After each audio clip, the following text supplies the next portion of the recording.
যার মা নাই সে জানে মা না থাকার কি জ্বালা, ঠিক কিনা?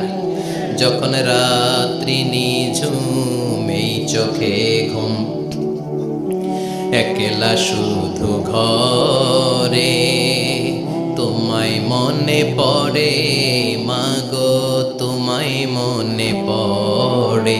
যখন রাত্রি নিঝুম এই চোখে ঘুম, একলা শুধু ঘরে তোমায় মনে পড়ে মাগো, তোমায় মনে পড়ে।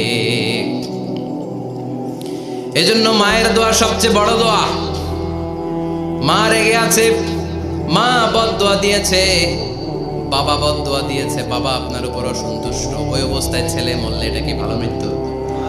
এরপরে স্বামী যদি নাখোশ থাকে স্ত্রীর উপর, স্বামী যদি স্ত্রীর উপর রেগে থাকে, অসন্তুষ্ট থাকে, ওই অবস্থায় স্ত্রী যদি মারা যায়, এটাও খারাপ মৃত্যু। চিল্লায় বলেন, এটাও খারাপ মৃত্যু। এরপরে লাউ ফারিহাল মুসলিমুনা বিমাউতি, কোন লোক মারা গেলে যদি এলাকার মুসলমানরা খুশি হয়, এটা কি ভালো মৃত্যু নাকি? কোন লোক মারা গেলে এলাকার মুসলমানরা যদি আল্লাহর শুকরিয়া করে, এটা কি ভালো মৃত্যু নাকি? আমরা কি ভালো মৃত্যু চাই নাকি খারাপ? আমরা শাহাদাতি মৃত্যু চাই, ঈমানের মৃত্যু চাই, পড়েন আমিন। এজন্য রব্বুল আলামিন বলেন, বাল তুসিরুনাল হায়াতাদ দুনিয়া ওয়াল আখিরাতু খায়রুন ওয়া আবকা। ক্ষণস্থায়ী দুনিয়াটাকে তোমরা বড় মনে করো, এটা বড় না, বড় হলো আখিরাতের জীবন। এজন্য আখিরাতের জীবনের জন্য প্রস্তুতির দরকার আছে না নাই?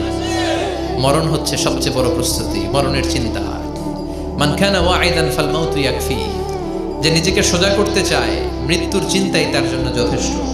আজকের এই আলোচনার পরেও কি আমাদের টনক নড়বে না? আজকের এই কথাগুলোর পরেও কি মৃত্যু নিয়ে আমরা ভাববো না? আজকের আলোচনার পরেও কি আমার হিসাব শুরু হওয়ার আগে আমি একটু নিজের হিসাব কষে নিব না? আল্লাহ আমাদের সবাইকে কথাগুলো বুঝার ও আমল করার তৌফিক দান করুক। আমরা পড়ি।